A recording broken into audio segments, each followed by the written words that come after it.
Question number 39. Three observations of the behavior of electrons are: electron emission as a result of the photoelectric effect. Electron emission as a result of the photoelectric effect. Yes, that's seen. Correct one. Electron diffraction as an electron interacts with an atom. No. When an electron hits an atom, then what can happen is there is a collision being seen. Where did you see this? In Rutherford's atom model, right? So that's what you've seen. So therefore, this is incorrect. Emission of radio waves with the result of electrons oscillating in the conductor. This definitely happens when an electron oscillates. It moves from one band to the other band or energy levels. So as a result of it, there is a photon being emitted. Photon is an example of a radio wave. So this is also correct. So answer should be 1 and 3. Which observation is evidence? Electron behaves as a particle. It should be 1 and 3. And moreover, this one, what happens is, this happens in case of your GD experiment. Okay, German division experiment.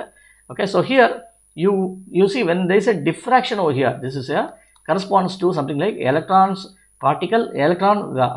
functioning as a wave. Okay, so therefore, so this defines about the wave model of an electron. So therefore, this is also incorrect. Okay, and thus you see here 1 and 3 are correct. 1 and 3 predict exactly that the electron behaves as a particle. Electron behaves as a particle. 1 and 3 only. Answer is B.